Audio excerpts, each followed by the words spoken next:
Hello, it's the month of April and this is my blog update for this month. I decided to, because we've got friends visiting from Gauteng, I'm not going to have time to type and proofread and everything. So this blog update is going to be a little bit more raw because it's going to be sort of unedited. Yeah.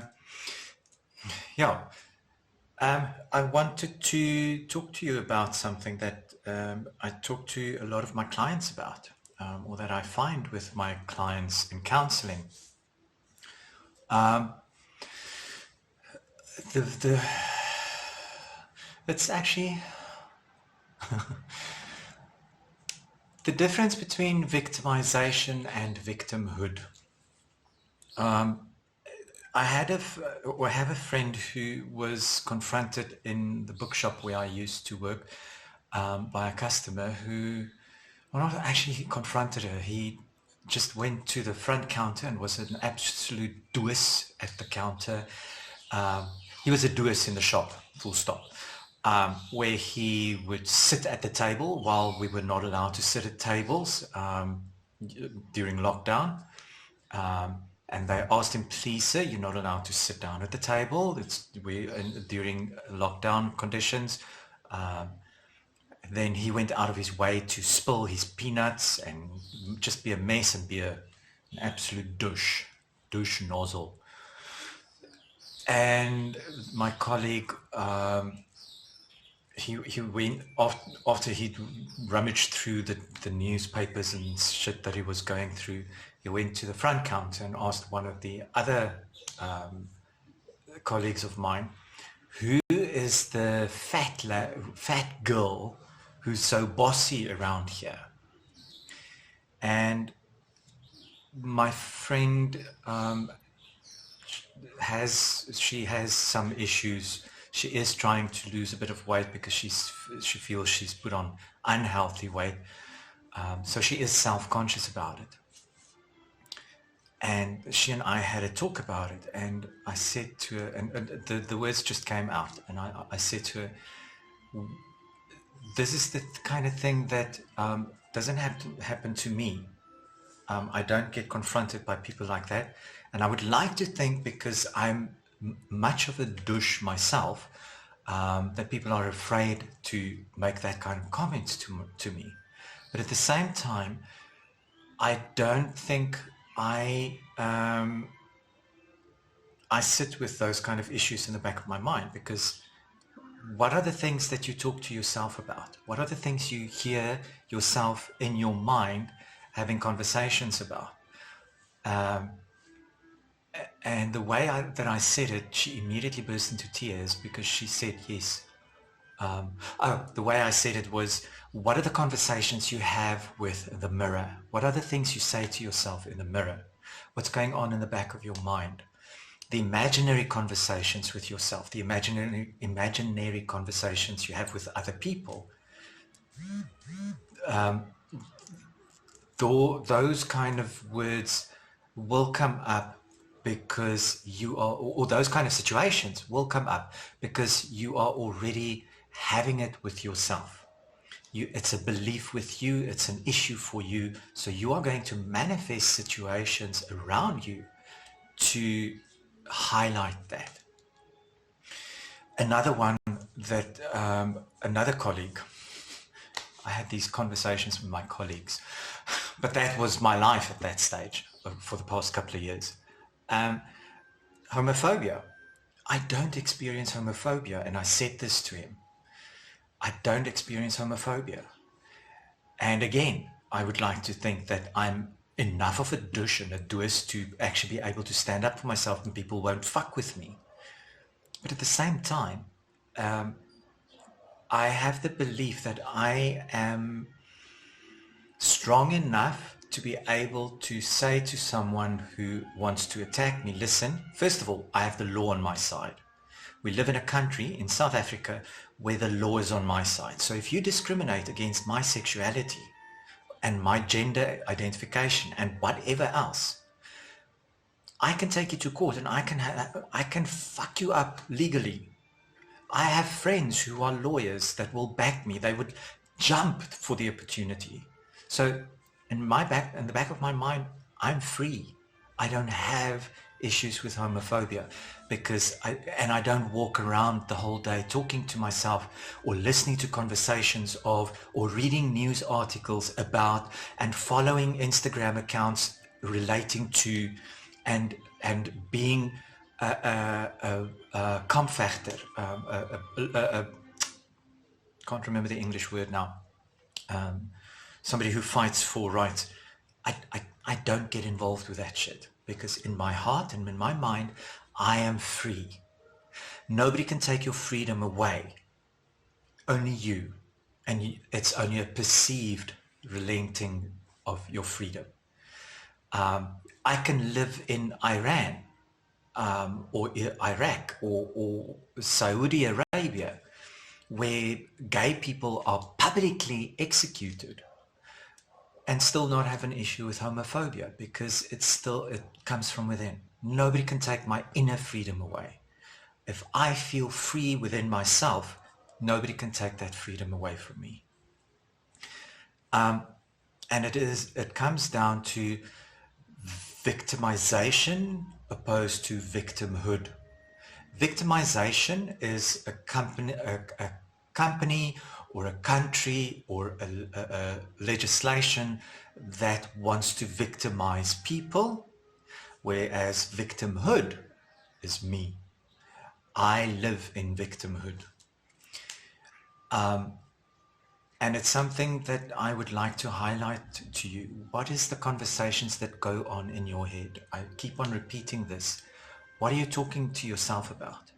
What are the news articles you read? What are the things that you are involved with? Veganism, fighting for animal rights and planet change and planet climate change. Are you involved with that? Because part of the problem is creating the problem from a subconscious mindset. And I'm going to get a lot of flack for this, and it's fine.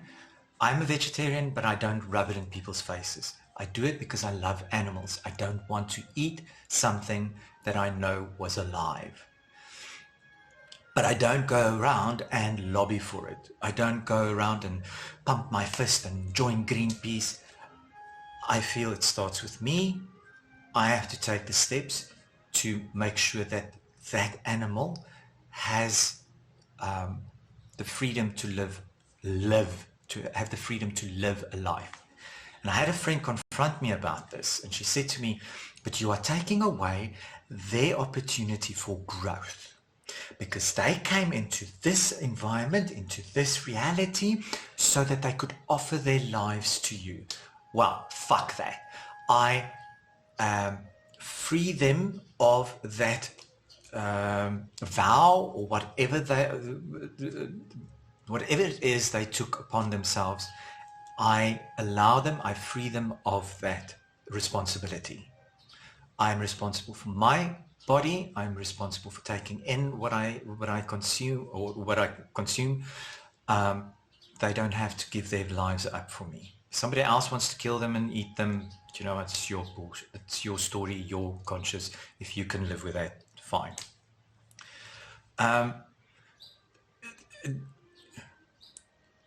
All of that is just distractions.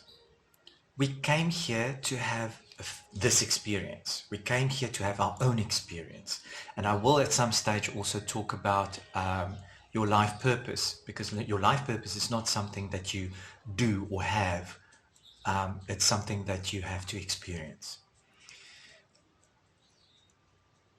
All of the Greenpeace and the fighting for this and standing up for those rights and body positive and body conscious and happy people and happy meals, it all comes down to distractions from this. Instead of getting involved with those and attracting more of that shit into your life, and eventually, like the conspiracy theorists, who only experience conspiracies even from their own fucking plants in their garden. Yeah. Instead of getting involved with all of that, just stand back and see what it tells you about who you are. So, for instance, I just used the word so. I hate doing that. Anyway, so like, anyway,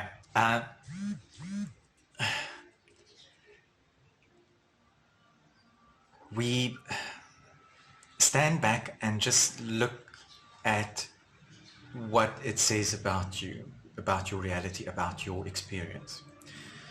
For instance, stupid example, pollution. I notice water pollution everywhere. I see dirty water and I see plastic in the water. And one part of me will go out and pick up where I am at and not go and actually, I can if I want to, but that's also just drawing more of it to myself. But when I go to the beach to have a coffee with my boyfriend, I will pick up whatever I see lying around, plastic and plastic bottles and glass bottles and whatever shit is, condoms, yes, lying on the beach. I'll pick it up and I'll throw it away. While I'm there, I do my bit. But I'm not going to wake up in the morning and go find the beach that is dirty and clean it up. Okay? But what is it also saying about me? Water, for me, the symbolism for water, or what it represents to me, is my emotions, my intuition. And if I see it's polluted, if I do keep on seeing pollution, water pollution, my emotions might be polluted. Why are my emotions polluted? And why am I not cleaning it up? You are in charge of your emotions. Air pollution, smog, smoke, car fumes, stinky smells, poison that they spray on the plants. Going out and becoming part of some or other organization to fight against it, it's just going to attract more of it to me. Instead, clear up my own energy and look at what it's saying about my own thought processes, because air is, for me, represents intellect, thinking, inspiration. So seeing smog, whatever, what does it represent for me? Smog, for instance, comes from our cars and our vehicles and our journey, the journey that we undertake. So what about my thinking is emitting bad vibes or dirty vibes or whatever? You see what I'm getting at?